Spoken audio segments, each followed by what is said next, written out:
lo que estaba buscando era hacer un trabajo en base a un tipo de bacteria.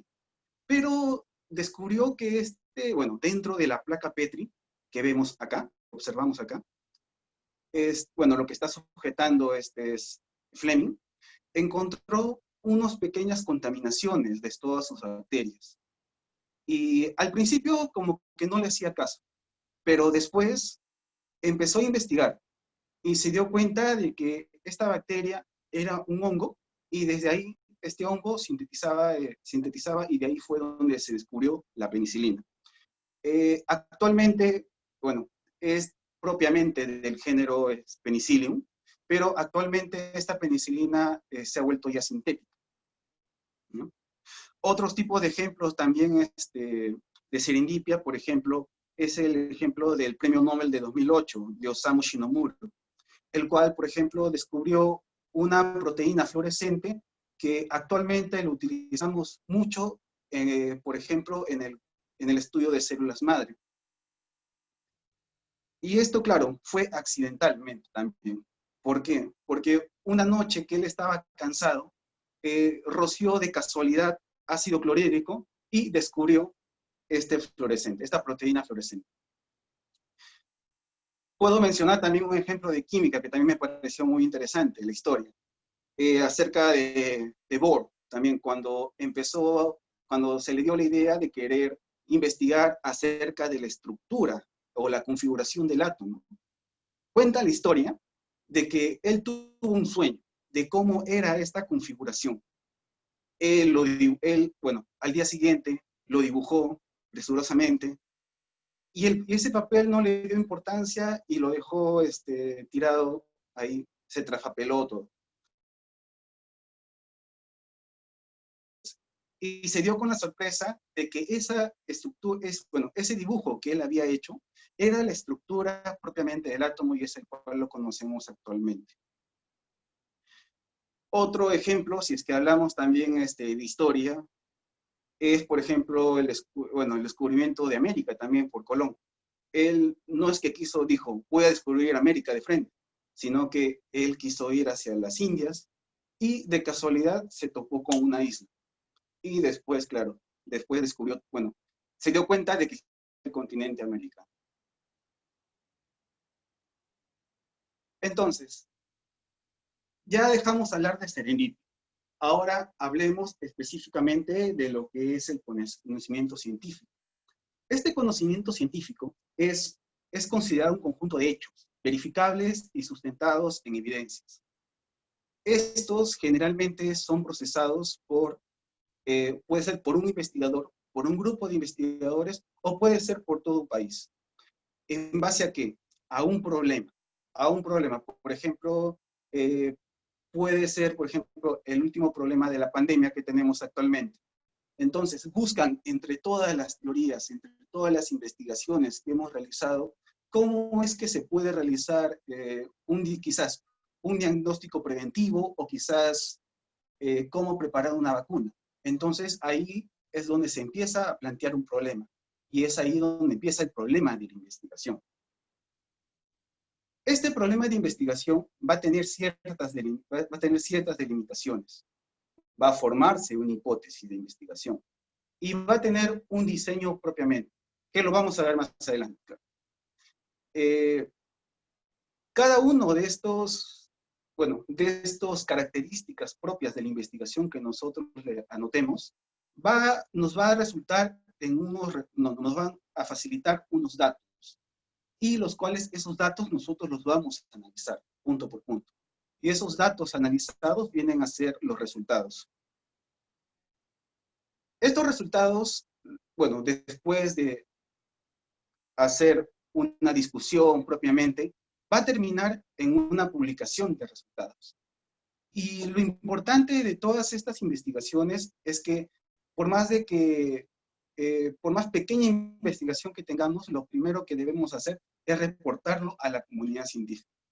Este resultado, sea positivo o negativo, va a ser muy importante a la comunidad científica porque esto le agrega un valor.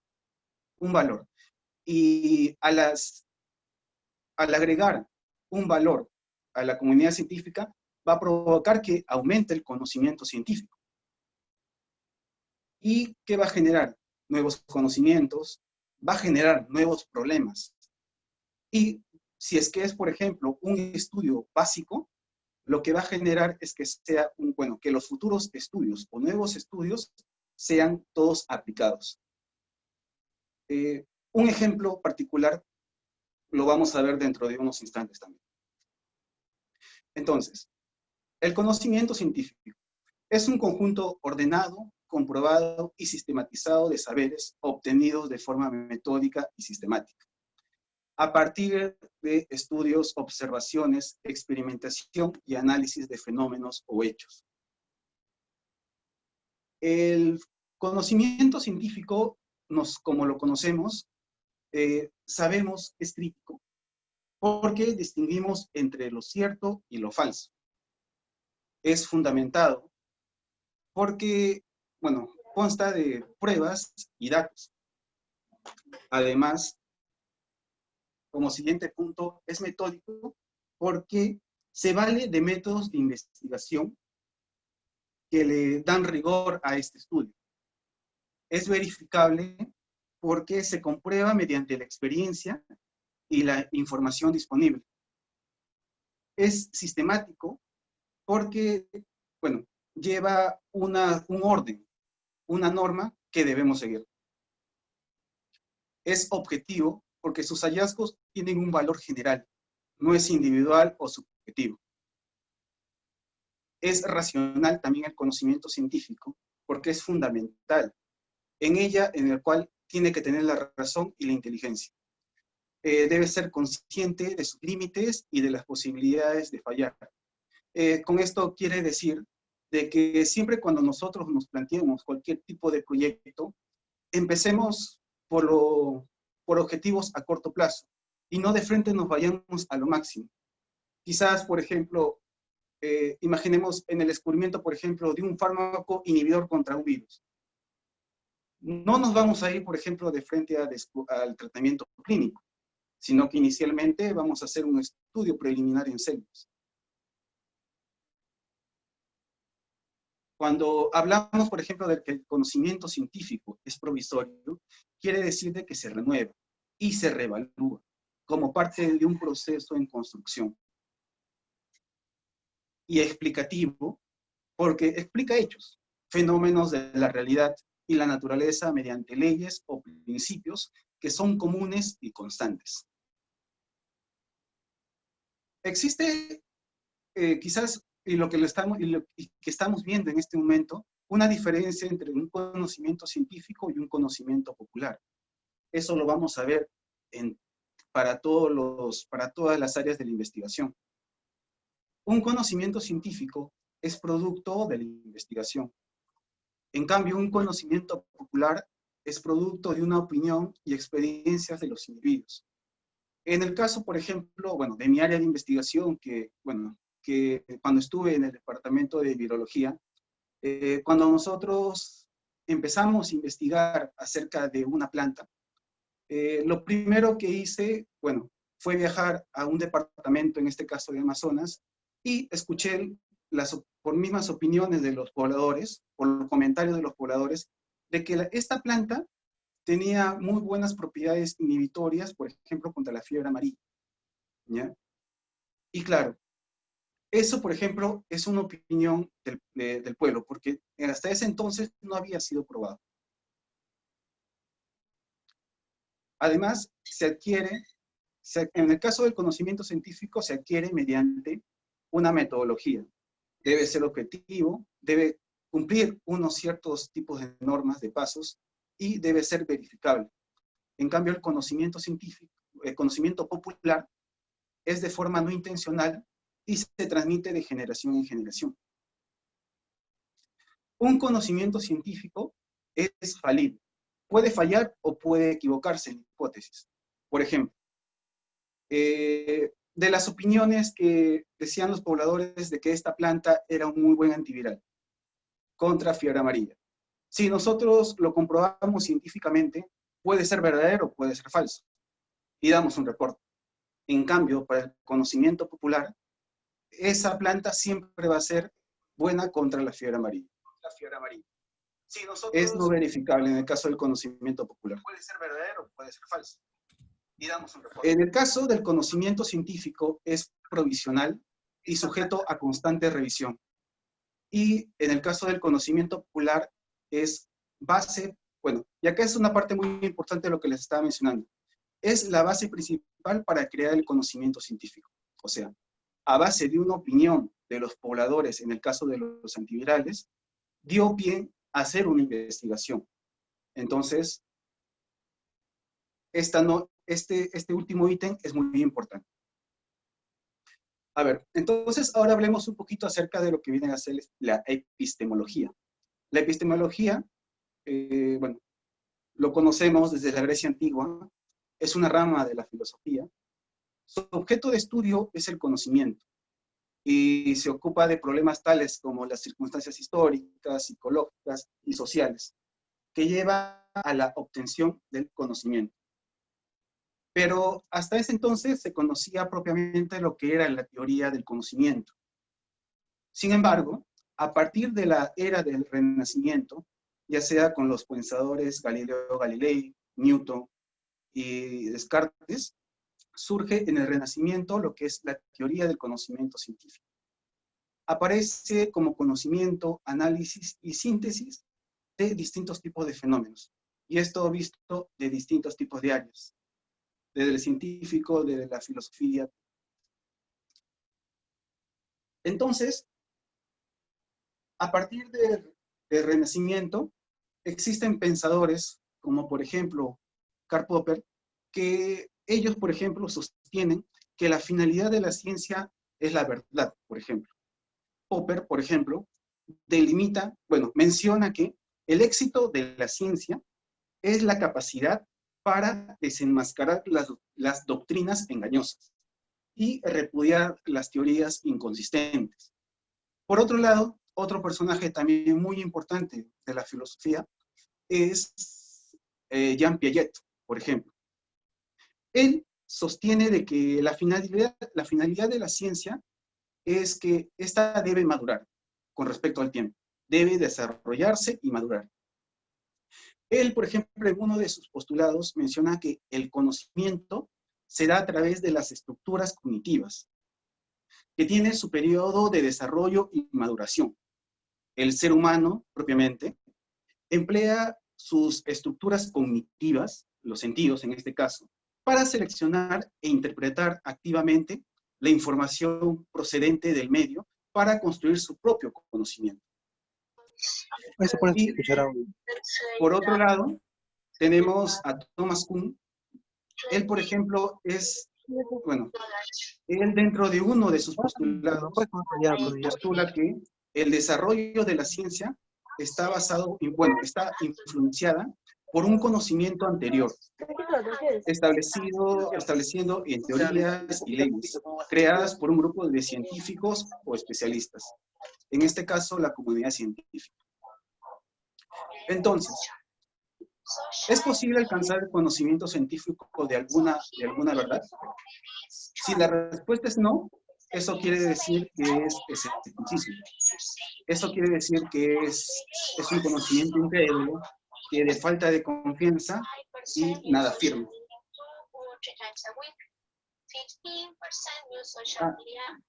Creo que se está entrecruzando con un audio, por favor. Dice que apaguen sus micrófonos, por favor. Muchas gracias.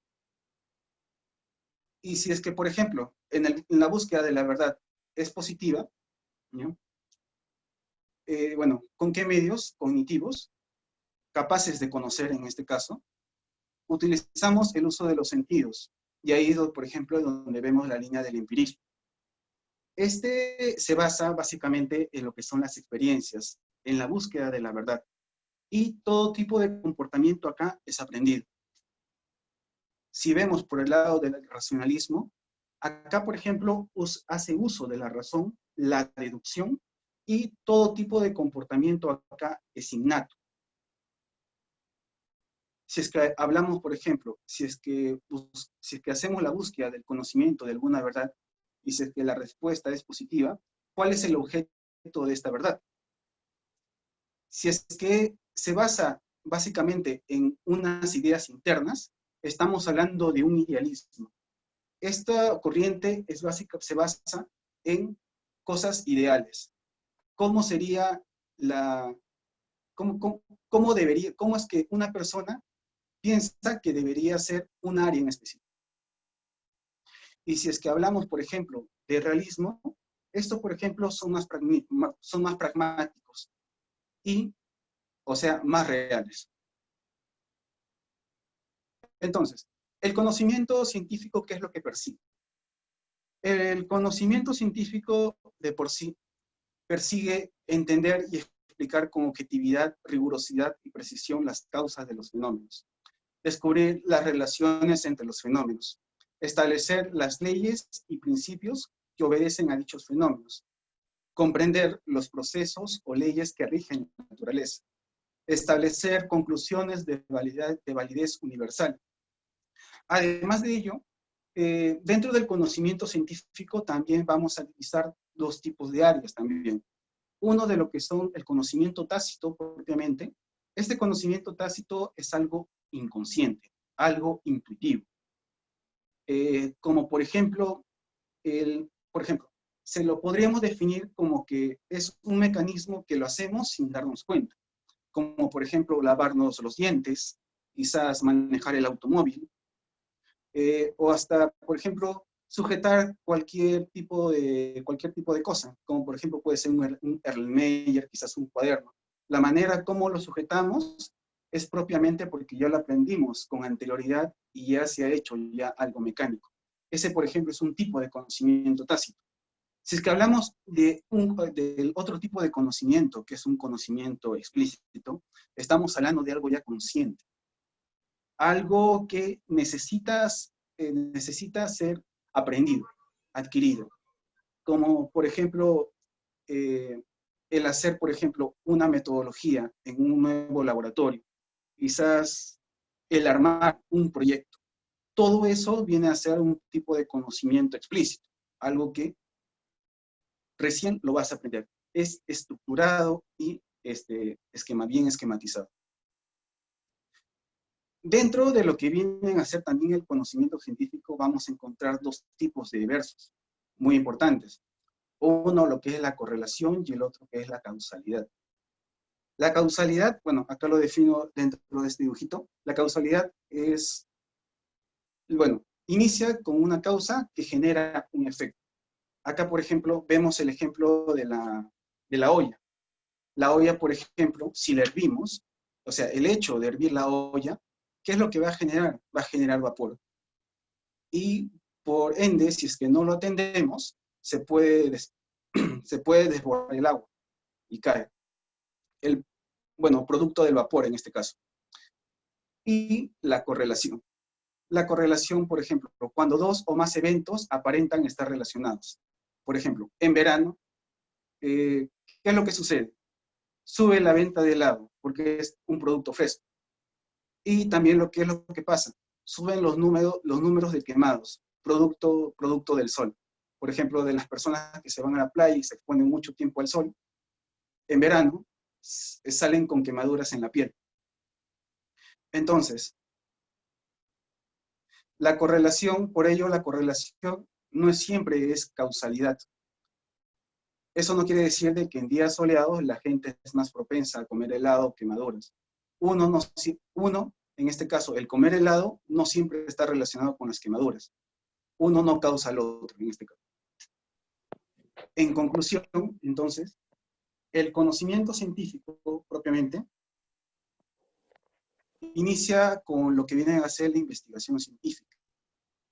Esta investigación científica, bueno, identificamos problemas y descubrimos las relaciones entre variables para describir, explicar, pronosticar y controlar los fenómenos. Luego, pero esta investigación científica es mediante un método científico. Y este método científico netamente debe ser descriptivo, explicativo, sistemático y debe ser definitorio. Para buscar entender qué son las cosas, cómo actúan, cómo se relacionan todos los fenómenos y define el cómo, el dónde y el porqué de los sucesos. ¿Con qué finalidad se realiza este método científico? Para comprobar las teorías científicas. Y una vez que comprobamos estas teorías científicas, producto de un problema, producto de las hipótesis, aumentamos lo que viene a ser el conocimiento científico. Entonces, ¿qué es el método científico hasta ahora? Es un conjunto de procedimientos lógicos. ¿Para qué? Para descubrir las condiciones en cómo se presentan los eventos naturales y sociales. Entonces, el evento científico inicia con una observación. Cuando tú, por ejemplo, observas un problema. Bueno, en mi caso, cuando, por ejemplo, observé justamente las noticias que me comentaban los pobladores de la región de Amazonas. Entonces, ahí es donde el siguiente paso es en donde tú te haces una pregunta. ¿Este puede ser un buen antiviral contra el virus que yo quiero probarlo? Y ahí es donde realizas el siguiente paso. Te planteas una hipótesis, ¿ya? Esta hipótesis puede ser positiva o bien puede ser negativa, ¿ya? Es como siempre el método científico, cada uno de los pasos, ¿ya? Es como en los deportes. Bien puedes hacer punto o bien no puedes hacer punto, ¿de acuerdo? Entonces empiezas a experimentar, ¿ya? Para esta experimentación vas a tener que controlar una serie de parámetros. Estos parámetros bien pueden ser variables independientes, variables dependientes, o quizás también pueden ser variables extrañas. Estas variables extrañas son generalmente variables que tú no puedes controlar y que generalmente son variables ambientales. Luego luego de la experimentación, entramos con lo que es en el mundo de las conclusiones y empezamos a discutir con nuestro grupo de estudio, con nuestro grupo de investigación, acerca de la data que hemos obtenido de la investigación. Entonces nos planteamos quizás nuevas preguntas, nuevas interrogantes, ¿ya? Y en el caso estos resultados sean positivos, ¿ya? Empezamos a discutirlas. El por qué es que se dio, el por qué es que no se dio. Y en el caso, después de haber realizado lo que viene a ser la parte de la discusión en grupo, viene la parte de la redacción. Esta parte de la redacción es más que todo previo a lo que es ya la parte ya de la publicación de los resultados de tu proyecto de investigación propiamente. Y en la cual tú puedes reportar un nuevo descubrimiento. O quizás puedas refrendar algún tipo de estudio que han realizado previamente. O quizás refutar algún tipo de estudio que han realizado previamente también. Y a partir de ese estudio, se empiezan a formar nuevas interrogantes. ¿Cuál es la segunda fase de ese estudio, en este caso?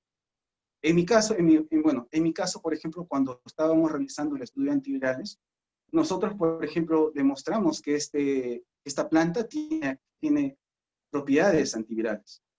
Entonces, como siguiente fase del estudio sería, ¿qué compuesto químico es el que inhibe la acción de este virus?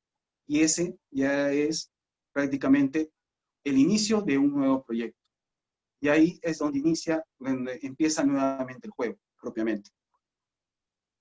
Entonces, dentro de los ejemplos que le he mencionado, entonces, la parte de antivirales, acá, por ejemplo, les voy a hacer una observación.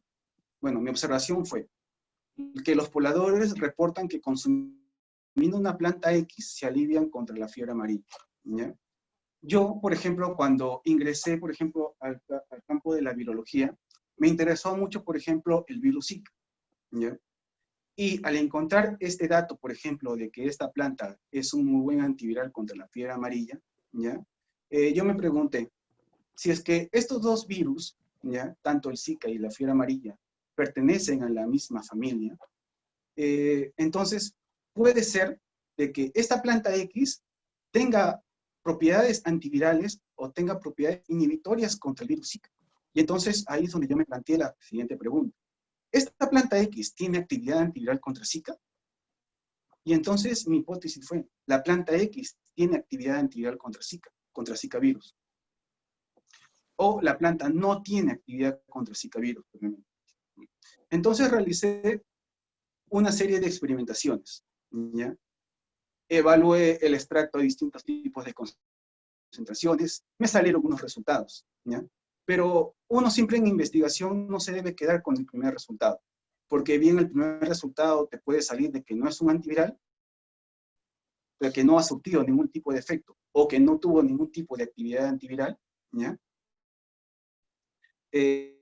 Porque puede ser de que hayas cometido algún error en el paso de la experimentación. Por ello, es que se debe hacer 2, 3, hasta 4 o más pruebas, ¿ya? De esa metodología que tú has elegido para llegar a la conclusión de que esta planta así es o ha sido un buen antiviral. Una vez que ya tienes los resultados y lo has discutido con tu grupo de investigación, ¿ya?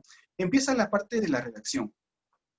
Esta parte de la redacción es muy importante porque la bibliografía que recopilemos debe ser exhaustiva. Por ejemplo, algunas revistas recomiendan que los papers por lo menos deben tener una antigüedad quizás entre 3 a 5 años de publicados dentro de tu bibliografía, a no ser de que sea una metodología muy específica y que haya sido, por ejemplo, lo hayan, por ejemplo, publicado en el año 95. Eso, por ejemplo, son excepciones. O quizás teorías muy importantes, ¿ya? Que se utilizan hasta la actualidad, ¿ya? Eso, por ejemplo, son algunas de las excepciones. Y lo importante al momento de redactar es que no se deben inventar datos, ¿ya? Y que todo tipo de publicación, o no, todo tipo de investigación, disculpen, debe ser publicable. Todo debe terminar en una publicación. El descubrimiento, aparte del descubrimiento, bueno, en este caso yo he colocado, la planta X tiene compuestos químicos que inhiben la actividad de Zika. Bueno, ese fue mi resultado de mi proyecto de investigación. Y a partir de ese resultado, de ese descubrimiento, ¿ya? Nos planteamos la siguiente pregunta. Entonces, si esta planta tiene compuestos químicos, ¿ya? Dentro de estos varios compuestos químicos, como hemos probado un extracto, ¿ya? ¿Qué pasaría si los fraccionamos? O sea, ¿a qué me refiero con fracción? A probar cada uno de estos compuestos químicos por separado y verificar cuál de estos compuestos químicos tiene actividad inhibitoria contra este virus. Ese, por ejemplo, es un tipo de investigación ya para la siguiente fase. Bueno, con ello, entonces, los pilares del método de investigación vamos a encontrar que son 2. Uno, deben ser reproducibles y el otro debe tener refutabilidad, o sea, deben ser refutables todo tipo de métodos científicos. Reproducibles porque deben tener la capacidad de repetir un determinado número de veces, ¿ya? En cualquier lugar y por cualquier persona. Imaginemos que, por ejemplo, nosotros publicamos nuestra metodología para probar la actividad antiviral contra tal virus, ¿ya? Nuestra metodología debe estar muy bien escrita para que otro investigador en otra parte del mundo lo pueda replicar. Y si es que esa persona lo puede replicar, le confiere una mayor validez a mi metodología de investigación. Además, la metodología de investigación es reproducible porque se basa en la comunicación y publicidad de los resultados obtenidos y su verificación por la comunidad científica. O sea, básicamente es la O sea, mientras más reproducible sea tu metodología, vas a ganar un mayor prestigio. Y eso lo vamos a ver en el índice H, que vamos a ver un poquito más adelante. Además, este método científico debe ser refutable, porque toda proposición científica debe ser susceptible de ser falsada o refutada. O sea, en pocas palabras, no existe una verdad absoluta dentro de la investigación científica. Además, el hecho de que una publicación se encuentre en una revista de alto impacto no quiere decir de que esa publicación sea la verdad absoluta. Porque existe evidencia, ¿ya?, que quizás existe en algunas publicaciones la metodología que publicaron no era la adecuada, quizás porque le faltó quizás mencionar algún tipo de paso, ¿ya?, o quizás porque no utilizaron la misma cantidad de reactivos. O sea, es válido también lo que les estaba comentando. Por otro lado, el método científico rechaza las verdades absolutas. Experimentos realizados sobre subconjuntos específicos de parámetros, estos resultados pueden arrojar resultados distintos a los predichos originalmente, negando la hipótesis original. Por último, las proposiciones científicas no son verdades absolutas, sino a lo sumo deberían ser no refutadas. ¿Bien? Y dentro de esta parte de los pilares del método científico, ¿ya?, un ejemplo muy resaltante, por ejemplo, es el ejemplo del Kary-Mullis, por ejemplo, ¿ya? Kary-Mullis, ¿ya?, es un bioquímico, propiamente, ¿ya? Y él lo que descubrió, ¿ya?, a él se le atribuye, por ejemplo, el descubrimiento de la PCR, por ejemplo. Él determinó, por ejemplo, cómo son los pasos, ¿ya?, de la PCR, ¿ya? Pero, ¿cuál es el objetivo de esta PCR? El objetivo de esta PCR, ¿ya?, es aumentar desde un ADN, aumentar la cantidad de ADN propiamente. O sea, aumentar la cantidad de ADN de una muestra muy pequeña de ADN inicial. Y para ello, bueno, esta investigación son uno de los dogmas actualmente de la biología molecular. Para ello, tiene una serie de pasos, ¿ya? Sin embargo, una característica peculiar de esta PCR, ¿ya?, es que ellos utilizan un tipo de enzima, ¿ya?, que también tuvieron que haber evaluado entre varios tipos de enzimas, ¿ya? Pero la peculiaridad de esta enzima es que esta enzima es producto de una bacteria termófila. En este caso les presento a la Thermus aquaticus, ¿ya? Esta Thermus aquaticus habita en manantiales. En este caso se colectó, ¿ya?, del Parque Yellowstone, de un manantial del Parque Yellowstone, ¿ya? Y la peculiaridad de esta bacteria termófila, Thermus aquaticus, es que soporta altas temperaturas.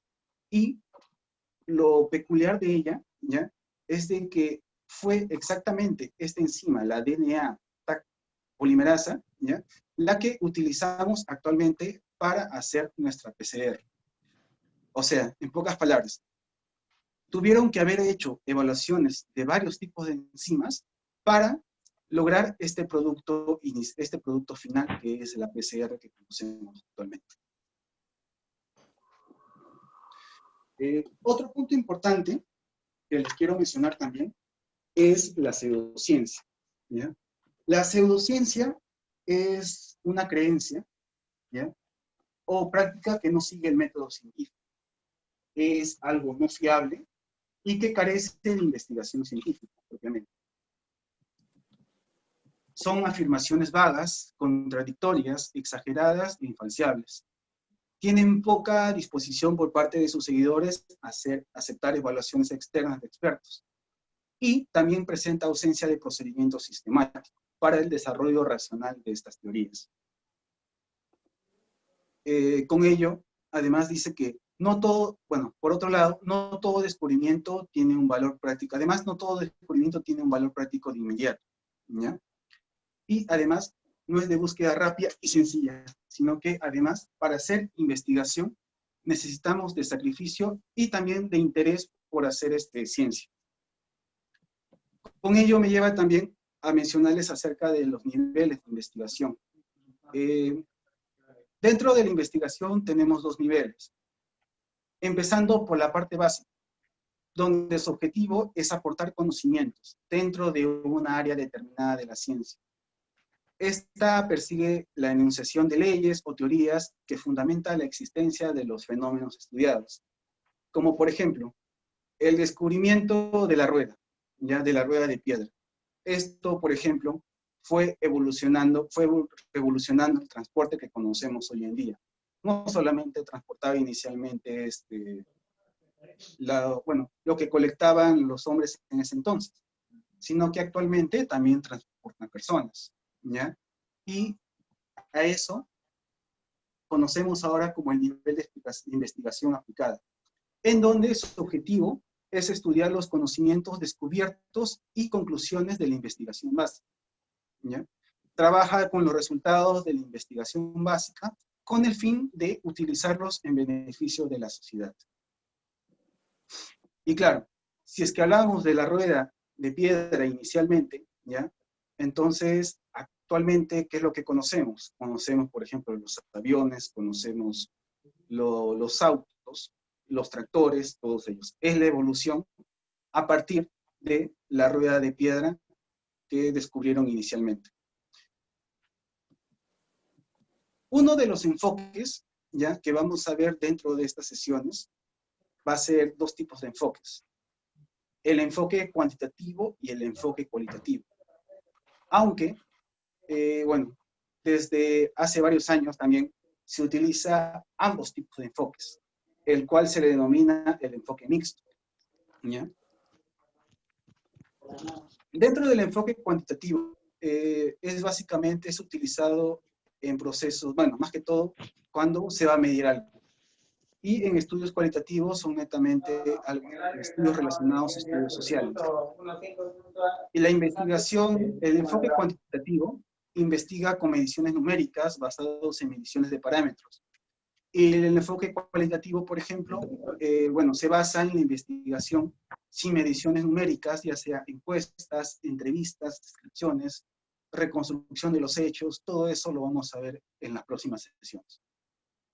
Por otro lado, el enfoque cuantitativo se basa en una hipótesis. De por sí, de cajón debe tener una hipótesis.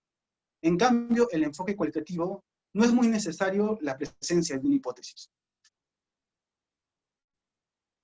El enfoque cuantitativo, al trabajar con números, debe tener un análisis estadístico propiamente.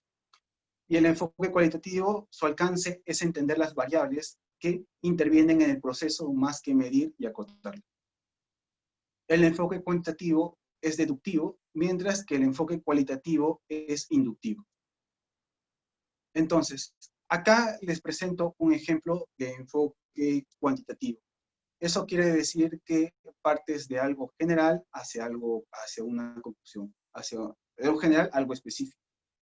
Por ejemplo, yo me planteo, les voy a comentar una investigación que estuve viendo hace unos días. Por ejemplo, encontré, de que el sofosbuvir, que es un compuesto químico, ya extraído de los hongos, se le evaluó, por ejemplo, contra el virus Zika, ¿ya? Entonces, la hipótesis que uno se plantea, entonces, es que si es que este compuesto químico, ¿ya?, inhibe la acción de este virus. Entonces, mi hipótesis sería, este compuesto químico realiza un acoplamiento molecular contra este virus, ¿ya? Entonces, para comprobar esta hipótesis, vamos a realizar una serie de investigaciones. Primero vamos a evaluar quizá las células, después vamos a evaluar la efectividad de este fármaco contra este virus, y después quizás también vayamos a evaluar a nivel, por ejemplo, de ratón, y quizás en un tipo de en un tipo de tejido en específico, evaluar la actividad antiviral de este sofosbuvir, ¿ya?, contra este virus.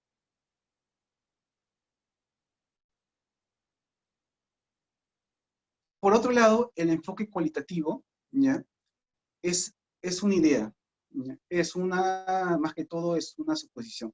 Es algo que partes desde algo específico a algo ya, algo general. Por ejemplo, acá, por ejemplo, les presento a Janet, ¿ya? Ella, por ejemplo, es de Francia, ¿ya? Ella, por ejemplo, vivió aproximadamente 122 años. Ella, por ejemplo, en una entrevista, cuando cumplió aproximadamente unos 90 años, se le preguntó por qué, bueno, se le preguntó por qué es que ella vivía tanto tiempo. Vaya, ustedes me preguntarán, pero ¿por qué hicieron esa pregunta? Sino que quisieron conocer cómo era su estilo de vida. Ella, por ejemplo, mencionaba de que rara vez se estresaba, se alimentaba bien, practicó esgrima hasta los 85 años, ¿ya? Ella fumaba, por ejemplo. Sin embargo, dice que ella se mantiene, bueno, estuvo sin pareja a partir de los 1980, desde 1978 años, o sea, de ese año ya no tenía un matrimonio. Entonces, si es que, por ejemplo, se hace un análisis cualitativo, se llega a la conclusión de que el matrimonio no es saludable, por ejemplo. Pero, sin embargo, si es que uno lo quiere llevar al análisis cualitativo, por el cuantitativo, entonces, se puede dar cuenta, por ejemplo, que quizás estudiando quizás su estructura, su ADN, o quizás haciéndole quizás unos análisis fisiológicos o algún tipo de análisis científico, ¿ya? Quizás se pueda llegar a la conclusión por qué es que vivía tanto tiempo, esta señora vivió tanto tiempo. Ya sea por un gen en específico, quizás tenía algún rasgo genético que no tenemos nosotros. O sea, esas son las incógnitas que se forman y que se podrían hacer una investigación posterior para hacer un análisis propiamente cuantitativo, ¿ya? Entonces, ¿cómo inicia una investigación? Hasta ahora, lo que hemos visto, por ejemplo, ¿ya?, es que toda investigación inicia con una idea, ¿ya? Bien es cierto que normalmente cuando nos hablan acerca de cómo es que inicia una investigación, inicia con una observación, ¿ya? Pero tú puedes observar un fenómeno, ¿ya? Sin embargo, si es que no se te ocurre la idea, no vas a iniciar no vas a iniciar un proyecto de investigación, ¿ya? Entonces, por ejemplo, las investigaciones que he visto, por ejemplo, concluyen de que toda investigación inicia con una idea. Después de ello, te vas a plantear un problema. Va a llevar una revisión de la literatura y desarrollo del marco teórico. Después vas a visualizar el alcance de este estudio. Después vas a elaborar una hipótesis y vas a definir cuáles son tus variables. Acá, en la parte de las variables, como bien le mencionaba anteriormente, ¿ya?, uno puede añadir las variables que uno desee. Mientras más variables obtengas dentro de tu investigación, va a ser mucho más enriquecedor a tu investigación, propiamente, ¿ya? Y claro, estas variables también van a tener sus variables extrañas. Estas variables extrañas no siempre siempre son algo que ustedes nunca van a controlar. Pero generalmente cuando se realiza una investigación, siempre se hace lo posible para tener el control de toda la metodología de la investigación, de todo el método de investigación. Además de ello, se desarrolla un diseño de investigación. Se realiza la definición y selección de la muestra. Hace la recolección de los datos. Después de la experimentación, analizas los datos y elaboras el reporte de los resultados.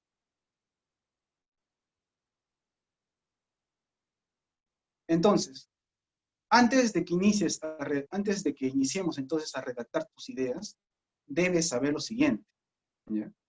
Que debemos tener una concordancia siempre en el título, en el problema, en la hipótesis, objetivos, estrategias de trabajo. O sea, todos siempre deben guardar una concordancia. Por ejemplo, si es que yo me planteo realizar, por ejemplo, coloco dentro de mi título, por ejemplo, actividad antiviral de una planta X contra sí, ¿ya? Mis objetivos en específicos no va a ser determinar, por ejemplo, la actividad antiviral contra otro tipo de virus, sino que debe ser netamente relacionado con mi título principal, que en este caso es comprobar si si esta planta tiene actividad antiviral contra el virus. Por otro lado, bueno, después de obtener los resultados propiamente, nos debemos tomar en cuenta algo, que estos resultados deben ser divulgables. Y claro, existen una variedad de revistas. Hay revistas para todo tipo de áreas. Y acá es algo en donde quizás me pareció muy importante mencionarlos, el factor de impacto. Este factor de impacto es una medida de importancia que tiene una revista en la comunidad científica y su impacto en un área determinada. Hay varios medidores, hay varios sistemas online que te miden el factor de impacto de cada revista, ¿no? Está a disposición de todos, es abierto al público. Y acá es quizás en donde se encuentra una de las enfermedades más grandes para los científicos. La impactitis es nocivo sobre la esencia de la investigación científica. O sea, en pocas palabras, eso quiere decir de que siempre cuando realizamos una investigación, lo que uno desea es que siempre publicar en una revista de alto prestigio. Pero, sin embargo, en el caso de algunas personas, por ejemplo, de algunos investigadores, por lograr por lograr ser aceptada por esa revista, puede llegar a cometer una serie de errores, ¿ya? Como por ejemplo, quizás el más importante es el de falseo de datos. Y claro, para ello hay justamente papers publicados acerca de que el índice de impacto no siempre es importante para una revista. Recuerden que su investigación nunca siempre, bueno, en el caso de de biología, de genética, de microbiología, uno siempre desearía publicar en las revistas de alto impacto, ya sea PLOS, ya sea Nature. Sin embargo, existen revistas específicas para cada tipo de investigación, pero que no siempre van a tener un alto impacto. Pero, sin embargo, es importante, ¿ya?, esa revista para un tipo de grupo en específico dentro del área de investigación, dentro de la comunidad científica. Por ejemplo, les doy un ejemplo. El Journal de Antivirales, por ejemplo. Tengo el Journal de Antivirales y tengo la revista Nature. ¿Ya? Yo realizo una investigación en antivirales. Para mí, como investigador, lo que todos recomendarían, que si es que tengo la posibilidad de postular a cualquiera de estas dos revistas, ¿ya?, el consejo más dable, y es lo que recomiendan distintos tipos de revistas, es que tu trabajo lo envíes a una revista que se perfile propiamente al tipo de investigación que tú has realizado. Entonces, en este caso, si es que yo he realizado un trabajo de antivirales, ¿ya?, mi trabajo va a ser enviado propiamente, entonces, a una revista que trabaja con artículos de antivirales, ¿ya? En este caso, lo enviaría al Journal de Antivirales, ¿ya?, dejando de lado la revista Nature. Entonces, la métrica del IF se ha convertido en una obsesión para jóvenes investigadores y sus líderes de proyecto. Y ahí es donde existe unas grandes dificultades, ¿ya? El índice de impacto, ¿ya? Y además recordemos algo también muy importante, que el índice de impacto, ¿ya? Es también, mientras postules a una revista con mayor índice de impacto, ¿ya? Vas a tener también una mayor probabilidad de que tu investigación sea rechazada, ¿ya? Eh, Regresemos al ejemplo de mi investigación en antivirales. Si es que yo, por ejemplo, deseo enviar mi publicación a una revista Nature, ¿ya? Ahí es mucho más riguroso, porque hay que aceptar investigaciones de todo tipo. Y al ser una revista tan prestigiosa, la probabilidad de que mi investigación salga a flote va a ser mínima. En cambio, si es que yo envío mi investigación a una revista específica de antivirales, que es de bajo impacto, mi tasa de rechazo va a ser mínima. Pero aún así, eso no te va a garantizar de que tu paper que tú has sometido va a ser aceptado o va a ser negado. Entonces, impacto e importancia. El impacto es relevante en el presente y la importancia es relevante porque debe ser siempre perdurable. Es una distorsión peligrosa de la investigación científica causada por el interés de los investigadores y sus asesores de redireccionar la investigación a temas de impacto contemporáneos independientes de su importancia. En pocas palabras, cuando uno siempre realice una investigación, debe garantizar de que su investigación sea importante, en pocas palabras, porque va a ser perdurable, va a estar con respecto al tiempo. No solamente, porque recuerden que además de uno publicar un resultado de un producto, de una metodología exitosa, recuerden que además ustedes pueden publicar también su tipo de metodología exitosa. O sea, hay revistas para todo. Hay revistas en donde evalúan simplemente la metodología de investigación, o sea, la metodología de cómo es que tú llegas al resultado, así como hay revistas también que evalúan el resultado propiamente, ¿ya?, de toda la investigación científica. Y por último, y no menos importante, les quiero presentar el índice H, ¿ya? Este índice H, ¿ya?, este es un sistema para medir la calidad profesional de los científicos, ¿ya?, en función de las citas, ¿de acuerdo? Y es ahí en donde nosotros regresamos al tema anterior, ¿ya? En donde vemos lo que es, si es que nuestra investigación es de impacto o es importante. Entonces, para nosotros tener un índice H, ¿ya?, debemos tomar en cuenta de que para que nuestro índice H aumente, nuestra investigación debe ser importante. No solamente debe ser impactante en su momento, sino que debe ser importante para que más personas, ya sea que lo revisen tu artículo en 10, en 20 años, ¿ya?, te puedan seguir citando. Esa es la importancia entonces del índice H. Estos trabajos, ¿ya? Entonces, cuando uno publica en una revista entonces, de alto impacto, ¿ya?, no siempre debe validar entonces netamente de que esa verdad es absoluta de este artículo, sino que siempre debe ser sometido a juzgamiento. Eso es lo lindo de la ciencia, en pocas palabras. Se debe discutir los prejuicios del mal uso del índice de impacto en cursos de ética también, ¿ya? Y además de ello, debemos asegurar que la investigación científica, ¿ya?, tenga objetivos principales, ¿ya? Entonces, toda investigación debe tener un rigor, debe ser reproducible y además de ello debe tener una conducta responsable al momento de ejecutar cada paso de la investigación. Con ello, ¿qué es lo que quiero decir? ¿Ya?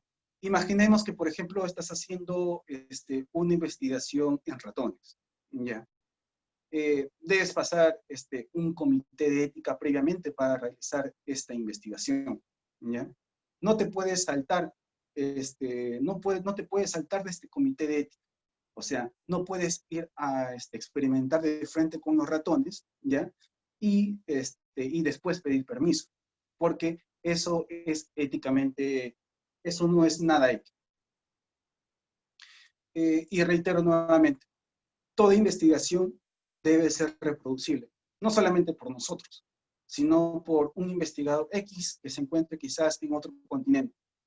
Y además de ello, debe ser riguroso. ¿Por qué? Porque en cada paso, ¿ya? Debe tener un rigor en específico, ¿ya? Son muy importantes también que dentro del grupo de investigación, ¿ya? Designar a cada persona qué es lo que debe hacer específicamente, ¿ya? Porque el hecho de que una persona haga todo, realice todos los trabajos, puede llevar a conllevar errores, ¿ya? Y eso no es bueno para el resultado final de una investigación, ¿ya? A ver, y bueno, eso es con respecto a la sesión de hoy, ¿ya? A lo que es la metodología de investigación científica. Creo que mediante resolviendo sus preguntas, creo que ahí podría, ver exactamente de qué carrera vienen, como para poder, en la próxima sesión, hacer ejemplos relacionados a su línea de trabajo. Eh, Según lo que me estaban comentando las organizadoras, eh, tenemos de varias áreas de investigación, me ha sorprendido un montón. Y bueno, creo que en las preguntas ahí vamos a resolver varias dudas. Muchas gracias.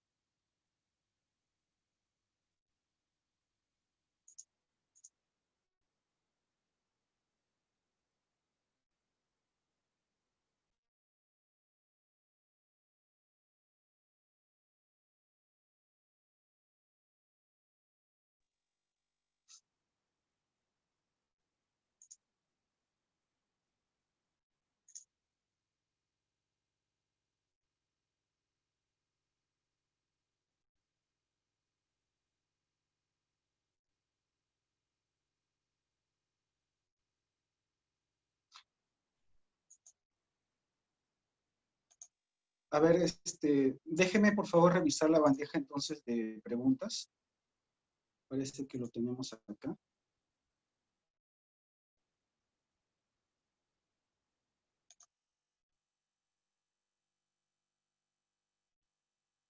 A ver, lo voy a ver.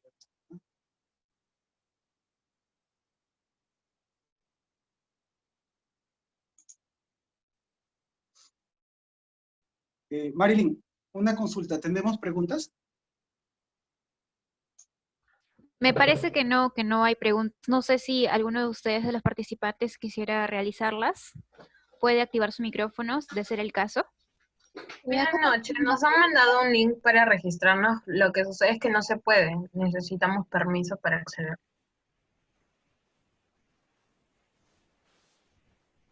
Con respecto al registro, sí, en un momento se va a solucionar. Con respecto a las preguntas o dudas acerca de esta ponencia, ¿alguno presenta alguna duda que Tenemos una desee pregunta. comunicarle al Hola. ponente? Voy a leer. Hola. Una pregunta, buenas noches. ¿El índice H es el impacto? ¿Podría repetir eso, por favor? No. El índice H viene a ser una medición, ¿ya? Es más que todo, evalúa la calidad de investigación del investigador. Por ejemplo, se basa básicamente en la cantidad de citas que tiene este investigador. Imaginemos, usted realiza una investigación. Imaginemos que usted realiza una investigación en antivirales. Usted lo publica. ¿Ya? Entonces, esta publicación pasa 1, 2, 3, 4 años, ¿ya? Imaginemos que en ese transcurso usted ha sido, por ejemplo, citada unas 2 o 3 veces, ¿ya? Entonces, tu índice H va a ser relacionado al número de citas, ¿ya? A la acumulación de citas que tienes por esta investigación. Si es que tienes varias investigaciones, ¿ya? Todas ellas se van acumulando y eso va aumentando tu factor impacto.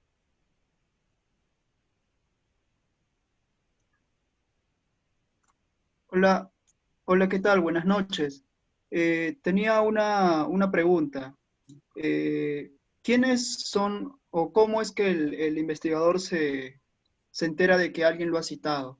Otra cosa, en caso de que alguien baje, o es muy común de que bajen un artículo por Sci-Hub y hagan la cita, ¿el autor se entera de que alguien lo citó o cómo funciona eso? Gracias.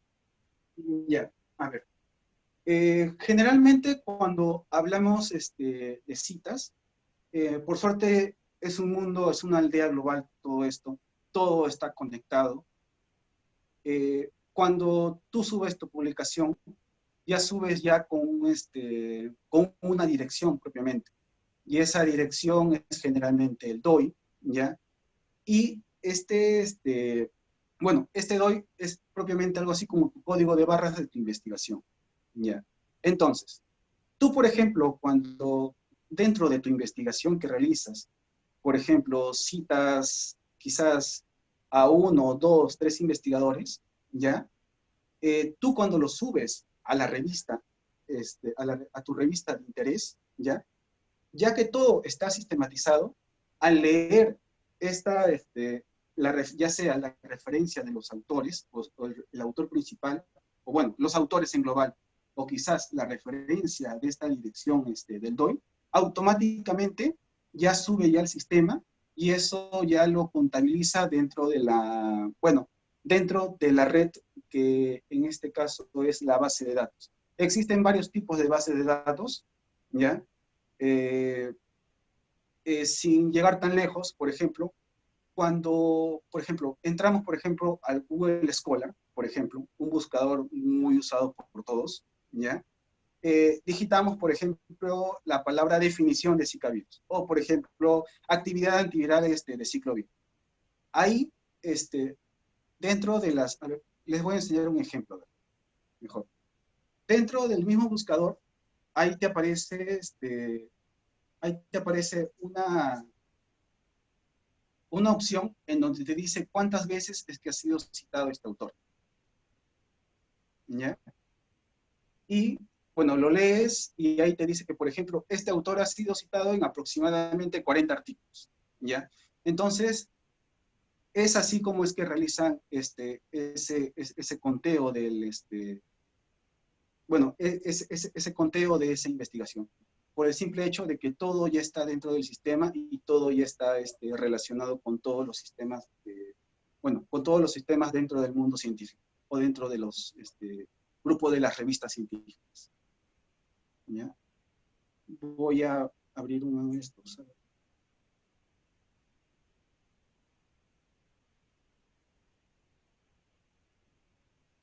Ya, a ver, voy a dejar de compartir esto. Y les voy a compartir ahora.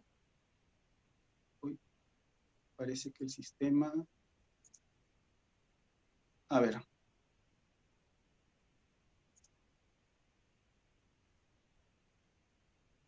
Ya. A ver, ¿logran ver toda la pantalla? Bueno, yo sí logro identificar. Ya, bueno. Entonces, este es un tipo de un tipo de plataforma donde podemos buscar la información que nosotros queramos. En este caso, yo googleé, por ejemplo, dentro de Google Scholar, la palabra Google Scholar, ¿ya? En este caso me identifico Scholar. Y acá, por ejemplo, me aparece líneas abajo que este artículo ha sido citado, aproximadamente 641 veces, ¿ya? Y si es que uno da clic a da clic, me sale en las revistas que han sido citadas todos, ¿ya? ¿Y esto por qué? Porque, como les mencionaba anteriormente, todos las revistas científicas están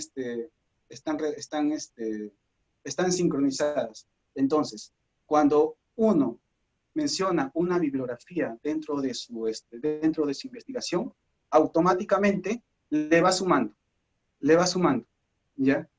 Otra manera también de ayudar a este índice también, o sea, de aumentar el número de citados, es que uno también cite también las publicaciones, ¿ya? En las cuales ha sido mencionado. O sea, son varias maneras. Esas dos maneras, por lo menos, son las que se conocen.